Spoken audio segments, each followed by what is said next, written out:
направим една здравословна закуска, която ще бъде с кисело мляко. И за това ще разгледаме, някой знае ли как получаваме мляко? От кравата. Само кравата ли има мляко? Не само кравата, овцата и овцата. Само те три животни.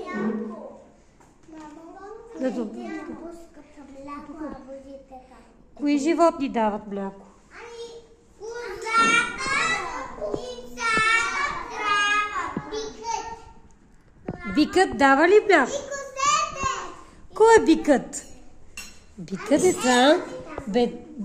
деца е мъжка крава. Тя не дава мляко и не ражда малки теленца. От тези животни познавате ли всички? Да, познаваме. Крава.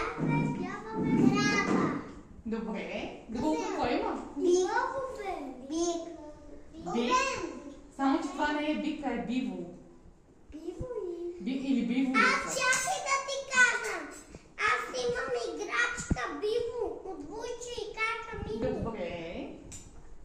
А другите животни кои са?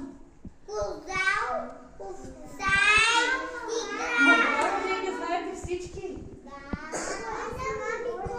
Само бивола мисля, че не го знаят. Може да им го... Да. Биволицата. Оня ден, нали видяхте на дъската, като ви разказвах за слона и мусорока? Да. С какво се отличава биволицата от кравата? Я погледнете. Да. Погледнете. Какво има тя? Рога е така. Но са по-големи и извити, нали така? И са доста остри, да. Биволското мляко, деца, е доста по-гъсто от това на кравата. А кравата няма ли рога? Кравата има рога. Но какви са те? Много синички. Точно така. Те всичките са сладки, само да не те купуват. Че тогава не са сладки. Слаби на мляко. Знаете ли кое е това животно? Овца. А това тук е животно, кое? Коза. А как се казва малкото на овцата? Теле ли? На овцата? Овцата говорим, Я помислете. Не, бе. Малкото на овцата се казва агънце. Точно така. И я кажете, между овцата и между Козата. телето, има ли? И двете ли имат рога? Кое има рога? Кравата. И бика. И бика. А другото? Козата. Козата. Агнето? Не. А какво има агнето? Малко е страшно смерти. Може да се попълне. Хората до чичи слаби. И поставим. Хайде да видим сега какво ще ни разкаже госпожа Галя.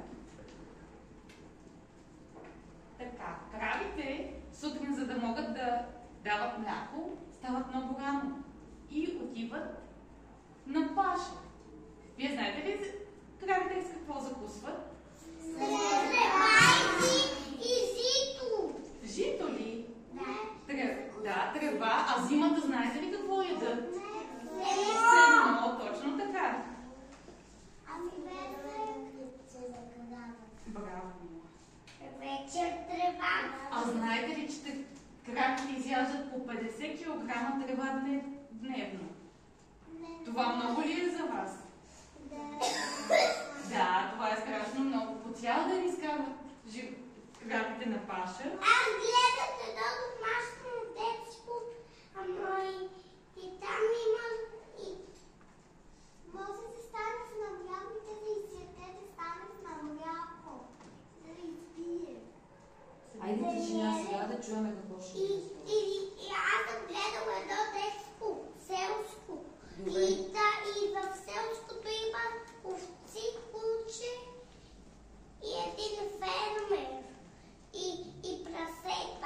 Кой се грижи за животните, деца? Къде живеят? Точно така. Те къде живеят? Животните.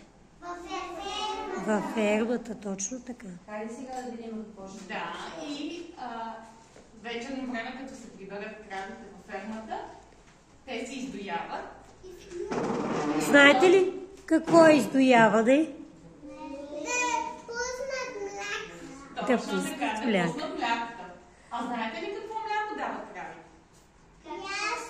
Прясно мляко, точно така. Аз съм пила мляко от кава. Да, със сигурност всички сте пили тук мляко от крава. И аз съм пил мляко от крава. И аз съм но това мяло и аз се и цяло. Те бяха най-вкусните. А знаете ли какво се прави от прясното мляко тогава? Кисело. Кисело мляко, да. И яйян се прави от киселото мляко след това, да. А друго знаете ли? Сирене, точно така. И после се прави кашкавал. И кашкавал се прави, да. Това са най-известните неща, от които се прави мляко.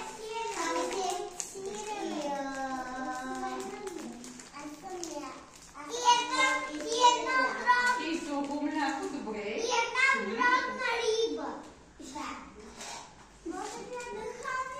И сметана се прави от млякото също.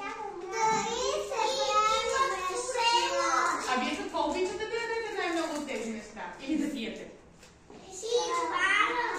И извара, да. А то от мляко ли се прави друго?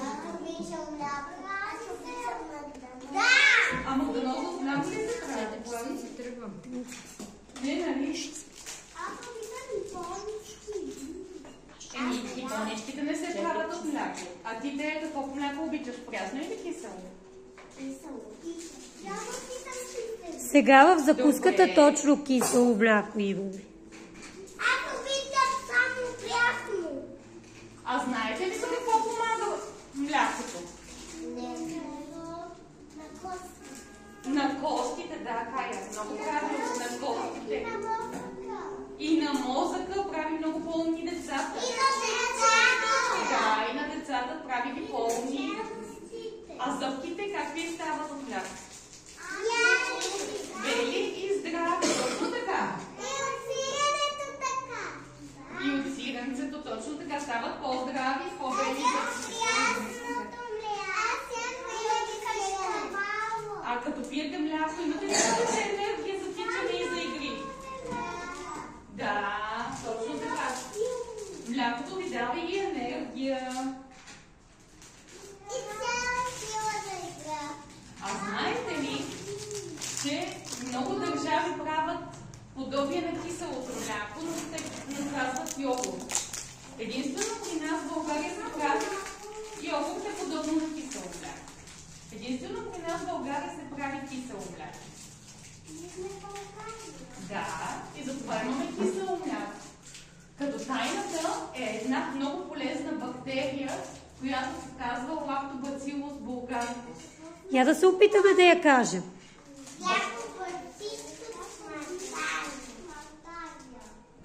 Я пак.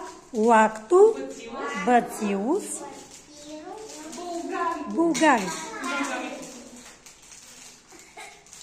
Браво на вас. Тя помага от прясното мляко да стане кисело мляко. И дава много полезни хранителни вещества.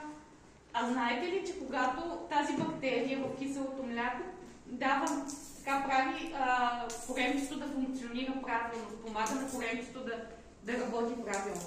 Знаете ли го това? Аз го знам. Я го знам. Браво на вас, но вие всичко знаете. Умни са ни децата. Така. И най-накрая нещо, което много ми хареса, българското мляко е чудесно. Затова е световно известно. Вкусно е и толкова полезно, но да се прави никак не е лесно. Да го повторим пак? Искате ли да го повторим? Може и да го научим.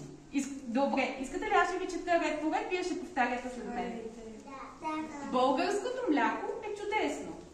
Българското мляко Това е световно известно.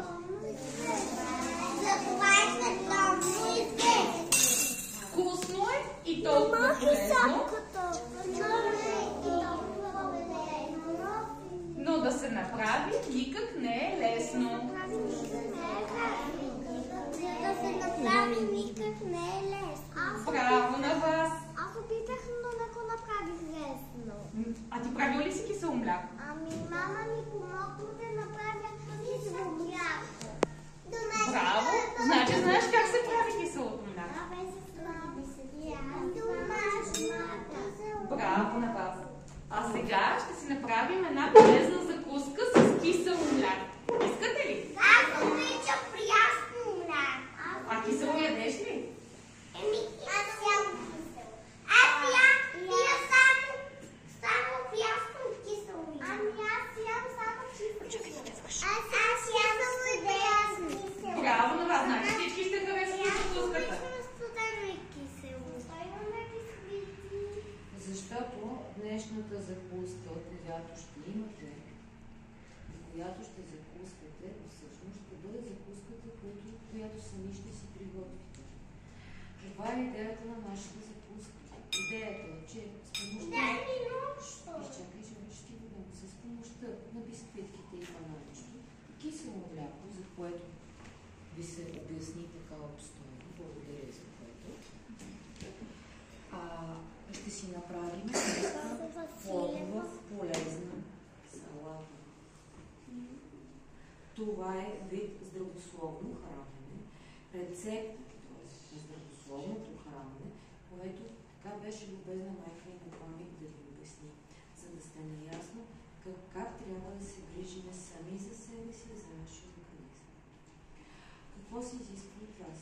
Взимате си по 2 или 3 бисквитки, колкото искате. Начупвате си ги в кубичките. Ще ви обелиме на всички бананчета. Ще имате грижата да си нарежете сами бананчета.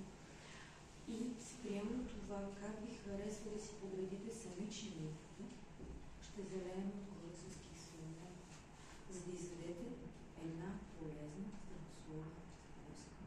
Можете ли да го направите? Да!